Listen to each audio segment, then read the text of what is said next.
Per què vas començar a dibuixar? D'on naix esta necessitat d'expressar el que ho veu i el que ho pensa? Sí, jo tenia un germà que ens duíem entre ell i jo una dotzena d'anys i que ell havia anat comprant durant molt de temps tebeos a la postguerra. Aquells tebeos estaven a casa i jo els mirava de forma apassionant perquè eren cridaners, eren tebeos estupendos i allí va entrar en mi la il·lusió per descobrir que n'hi havia més enllà d'aquells dibuixos. Va arribar un moment que, ajudat per meu germà, que era un bon dibuixant, un gran dibuixant, de fet, l'Ajuntament li va editar conjuntament 80 escriptors, 80 dibuixos que formen part d'un volum que se diu Vilarreal, la ratxa ploma, i allí està tota la seva trajectòria. Doncs basant-me en el que ell feia, vaig aprendre a fer funcionar una plometa, un llapis, una tinta, i vaig anar intentant fer uns dibuixos copiant-los d'aquells tebeos que jo llegia. I això va fer que, quan ja tenia 15 anys, em vaig descobrir un tebeo que es deia Jaimito, que publicaven a València, una pàgina que se deia Los lectores dibujan, o la pàgina de los lectores, crec que se deia. Bueno, vaig enviar un dibuix i me'n van publicar un, me van pagar en 10 pessetes i a partir d'ahí vaig veure que n'hi havia una possibilitat. I això va ser el principi. A les vinyetes parles en molts casos de preocupacions que són profundes, però sempre tenen un toc humorístic. Per què vas decidir dedicar-te a l'humor? Has fet alguna vegada vinyetes que no siguen humorístiques? Dedicar-me a l'humor va ser perquè n'hi havia, quan jo copiava els tebeos aquells que havia estat explicant, n'hi havia uns que eren tebeos d'humor i uns altres que eren tebeos sobre la realitat, no? Els cavallistes de l'oest, els indis, etc. Era més fàcil fer un dibuix d'humor que no dibuix realista. Me vaig inclinar per ahir perquè tenia més facilitats per a mi. I després perquè n'hi havia una possibilitat d'entrar sempre per l'humor, perquè el meu germà me va ajudar en aquest sentit, no? Me va explicar sistemes per a poder arribar ahí. Aquest és el principi. La continuació ha sigut més fàcil ja, no? Perquè sempre en la vida n'hi ha situacions on un pot entrar amb ironia. Sobre les vinyetes que no foren d'humor, sí que n'ha fet com a il·lustracions, però no ha sigut del meu camp. El que passa és que algun diari m'ho ha demanat per a il·lustrar articles des de més. Inclús també n'he fet en alguna revista infantil. M'enviaven el guió i sobre el guió treballava. Eren il·lustracions, però no és el meu camp. El que passa és que tampoc renega d'això, però entenc que són sempre sistemes diferents. Com és el procés de dibuixar? Com i en què t'inspires? Com sempre, durant tota la trajectòria professional m'he dedicat a treballar per a que es publicara en periòdics o en revistes. Jo devia d'estar al dia, al tanto de l'actualitat, perquè si no no encaixava en la publicació. Això suposava que jo devia de fer, si era per a un diari, el dibuix de l'actualitat més ràpidament que fos possible. Si fos un setmanari, tenia una mica més de temps, i si fos un mensual encara. Però sempre anava al voltant de l'actualitat. Això tenia la seva avantatge i la seva desavantatge. L'avantatge era que el tema te'l donava el que estava passant, el que estava succeint. Tu tenies que buscar entre totes les coses que havien passat aquella que entenies que podia ser més interessant per al lector i al que poder treure-li punta. Durant gairebé tota la teua vida professional has combinat la professió de ninotaire en la de mestre. Com han influït la una en l'altra al llarg de tots aquests anys? Jo era ninotaire sense saber-ho. Vull dir que era simplement un passatemps, una afició. Una carrera professional sí que era la de magisteri, per tant jo em dedicava a aquesta. Però va arribar un moment que a mi m'interessava també molt, per allò de la il·lusió de poder publicar una cosa. I em vaig dedicar ja, a partir, podríem dir, de l'any 68, a entrar en el món de la professionalitat. Això suposava ja una major responsabilitat. No podies, quan tu estaves compromès a un lloc, dir ara no tinc ganes, ara no sé què fer. I això sempre ho treballava de nit. De dia em dedicava a l'ensenyament, de nit em dedicava al dibuix d'humor. I respecte al que podia interferir una qüestió en l'altra, podríem dir que per un costat era Enric Arenós, per l'altre era Quique. Nom que em va donar la meva nòvia, després em vaig casar amb ella, perquè li va agradar i jo en un principi firmava Arenós en els primers dibuixos. Però en el moment en què ella em deia Quique, vaig canviar el nom d'Arenós per el de Quique. Has patit mai censura o t'has autocensurat per les teves idees polítiques, per la teva posició envers l'Església o per l'ús del valencià? Sobre la censura, és molt fàcil dir que efectivament que sí, que està censurat i està censurat moltíssimes vegades. Alguns dibuixos del que me van censurar els he pogut recuperar i estan formant part de l'arxiu municipal on està allí depositat un fons en el meu nom. Un fons en tots els dibuixos que he publicat fins ara, que són passant dels 30.000, dels quals s'han pogut recuperar 23.000 originals, que és molt, perquè en aquella època els dibuixos una vegada publicats se llançaven a la paperera i ja no tenien més valor. La importància la tenien quan se publicaven, clar.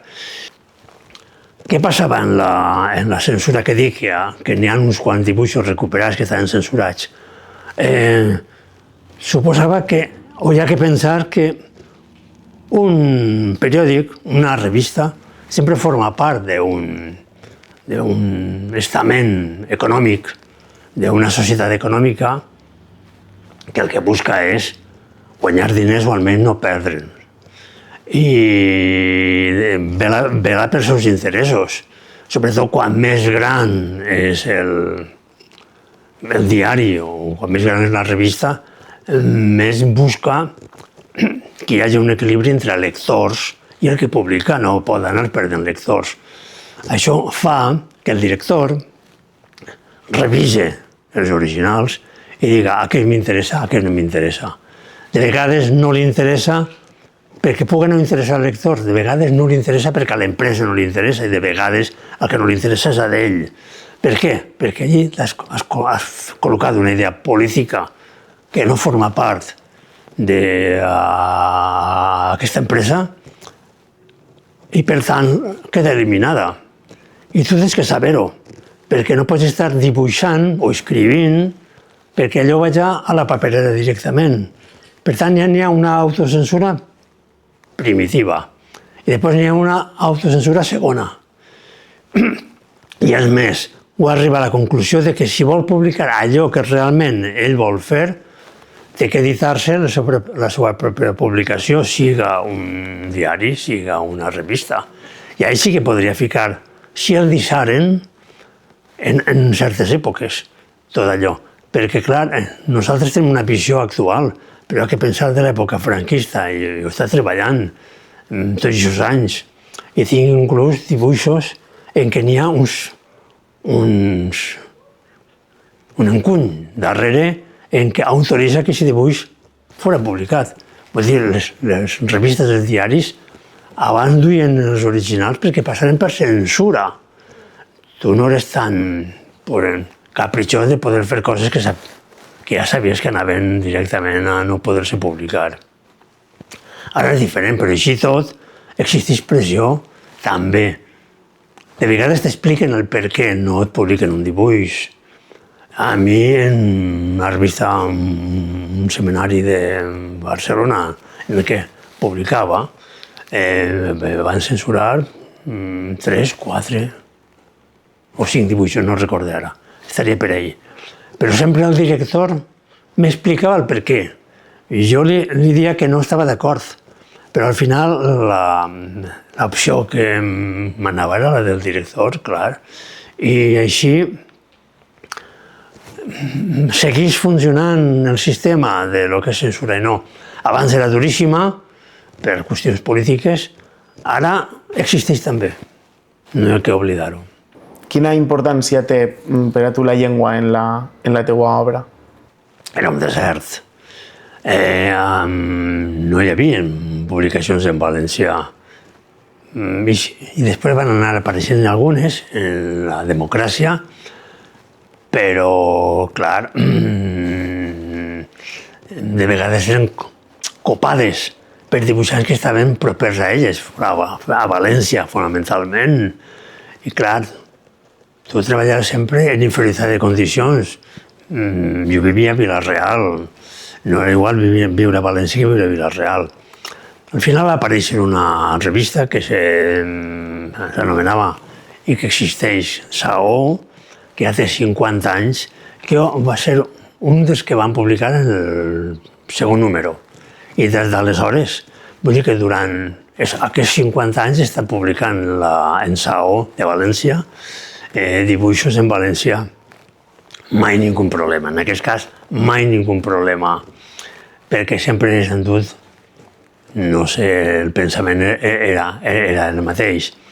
Una revista que, a més, és una revista nacionalista, progressista, i podrem dir que t'obria les portes d'una manera en què tu t'encontres còmode en ella i mai hi ha hagut, en aquest sentit, ningú problema. I respecte a altres revistes de menor categoria, també s'ha pogut anar publicant en valencià i jo tampoc mai he tingut ningú problema en aquest sentit.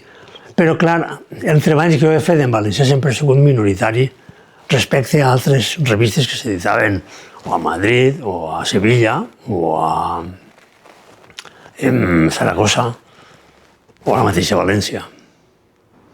Què va significar per a tu rebre el Socarrat Major al 2007? Per què vas voler fer este Nosaltres, present, passat i futur, per a la col·lecció de socarrats? Un dia em van trucar per telèfon dient-me que m'havien concedit el Premi Socarrat Major.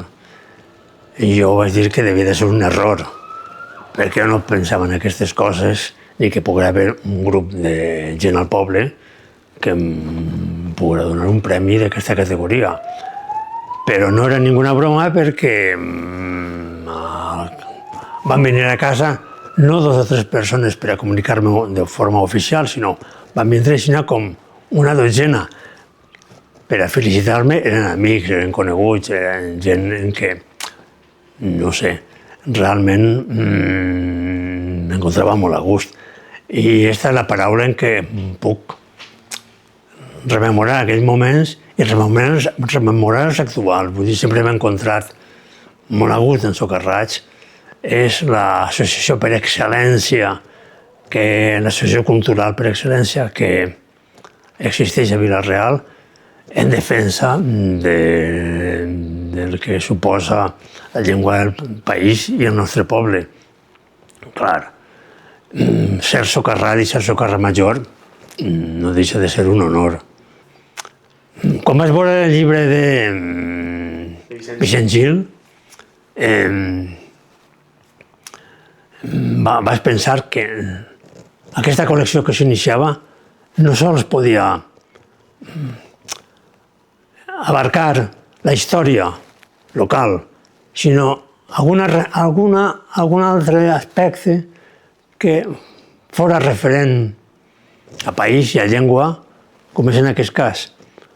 Havia publicat molts dibuixos sobre aquesta qüestió i calia revisar-los, recuperar-los, fer una selecció i intentar harmonitzar-los perquè formaven part del segon llibre de la col·lecció.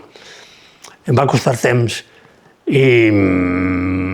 però al final vaig anar veient que era una forma de reflexionar des del punt de vista d'humor, quin era el nostre passat, el nostre present, el nostre futur. I es vaig agrupar, es vaig presentar i es va semblar, des del primer moment es va semblar bé i fins ara. Això dona possibilitats a obrir la col·lecció a altres possibilitats, sempre que tinguin a veure en el nostre poble, en la nostra llengua. Aquí recull, qui és ixe nosaltres que tenim en el títol? Aquest nosaltres, sempre recordant Fuster, som els valencians, i els valencians de Castelló, de València i d'Alacant. I som els valencians que anem pel carrer. Altres valencians que estan en situacions, no sé, de preponderància, que sempre han existit, de vegades s'han notat més o menys, que han estat en el poder, d'algun tipus de poder. El poder se ramifica. No m'interessen aquells valencians, m'interessen aquells altres que són els que cada dia pensen que podem millorar la vida, podem millorar el país, i el país s'aglutina sempre al voltant d'una idea, que és la llengua. Si no n'hi ha llengua, no n'hi ha país. Per tant, aquest poble és el que parlava des de sempre valencià. Jo he conegut un Vila-real en què tot el món parlava valencià. I al dir tot el món me refereix a tots. No n'hi havia ningú que la seva llengua habitual parlara castellà. Els mestres en les escoles, no el meu, que el meu parlava valencià. Curiosament, sempre, excepte quan explicava les lliçons. Era l'únic que ho he conegut, l'únic que en aquella època, i això era l'any 48-49, parlava en valencià. Don Enrique Viciano Nácher, el recordaré sempre, per aquesta qüestió. No ha tornat a veure repetit en aquells moments, ja més, en l'època franquista mai més.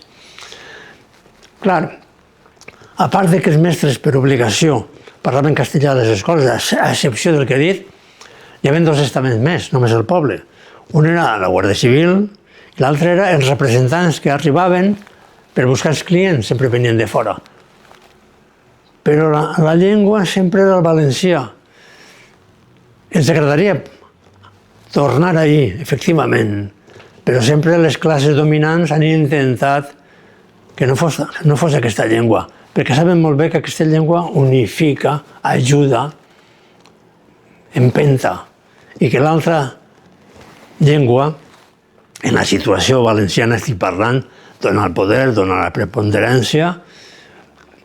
Com és possible que no se faci encara una missa en valencià?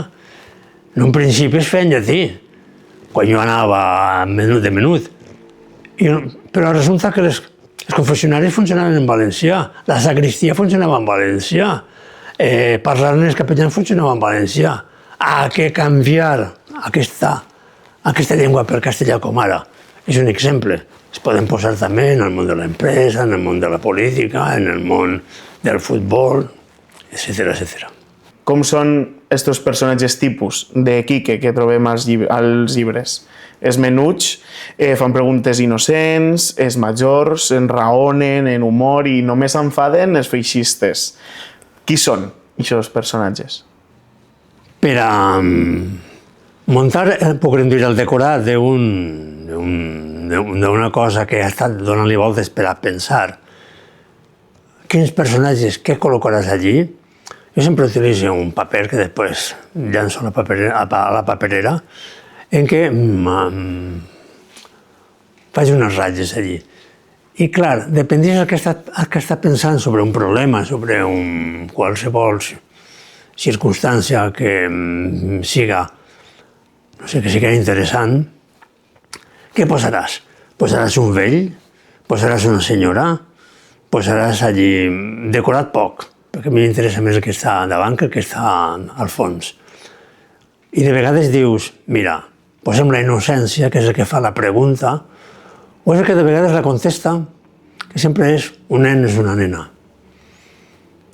I tu llances aquella qüestió, i a partir d'ahir, tu, que t'has convertit en un nen, treballes aquella pregunta que fa probablement a son pare o la persona més propera que té, que és el que dona la contestació. Però ja la part incisiva ja naix des de la personeta, des del xiquet, des de la xiqueta, ja. El pare intenta arreglar-ho i diu de vegades el que realment pensa o també s'escapa. A vegades necessites una tercera persona que està allí, que és el que arredondeja, li dona el sentit de l'humor, aquella cosa que tu no vols que se t'escape i que també intentes que el lector després faci una reflexió, però tampoc una reflexió massa profunda, però que deixi una marca en ell dient, home, això caldria treure-li, no sé, una reflexió superior, major. Els personatges que ja no apareixen de forma tan simpàtica, diguem, són els que posen de vegades aquell mal humor que jo havia estat comentant des del principi. I van caracteritzats d'altres maneres. Sempre van més encorbatats, sempre van més entrasats, més mudats, tenien algun bigot, rememorant aquells bigots franquistes. Sempre estan menys llustrosos, a menys a més bé. Sempre intenten defensar la seva vida. Hi ha una anècdota que se m'ha ocorregut ara mentre parlava. Un barri del nostre poble, situat darrere del camp de futbol, al costat del Pou Amorós, era un barri, una barrera d'emigrants, de gent que venia d'altres llocs, que s'establia. Eren sempre jornalers, gent que vivia, en una situació no tan bullant com altres persones del poble, no? És que se llogaven, etc. I aquells homes que formaven part, quan se van organitzar ja els partits de comissions obreres i dels comunistes, a les festes de la barriada van posar banderoles d'una punta a punta de balcó en la quadribarrada. La quadribarrada invadia aquells carrers. Formaven part d'una població que volia ser de Vila-real i que la quadribarrada representava. Molt bé, aquelles persones van tenir uns fills, aquells fills van anar progressant, tenien les seves empresetes, els seus tallers, alguns eren patrons, i clar, aquells homes i aquelles dones van envellir, els pares, i els que se van fer càrrec de les festes de la barriada eren els fills, que ja formaven part d'un altre estament. No van aparèixer ja més les quadribarrades, apareixien les banderoles nacionals. Estaven en una altra situació. Això és el que passa moltes vegades a la nostra població, entre els que manen i entre els que no. Al llibre es retraten valencians meninfotistes i també valencians que se manifesten per defensar el que els és propi. Com són, a ulls d'Enric Arenós, els valencians? És molt difícil dir en general com són, clar, tindrem que entrar particularment a veure com és cadascú. Però jo tinc un dibuix allà, que és el llibre del que hem parlat, en què es veu tota la província de Castelló dibuixada i moltes poblacions, una quantitat enorme. Entre elles està Vila-real. I des de totes les poblacions, apareix l'anagrama PP. Només de la de Vila-real que apareix un crit que diu socors o alguna cosa pareguda. Aquest és el pensament en general de la gent que ha estat treballant, per exemple, al camp, per circumstàncies que els experts tindrien que analitzar, no?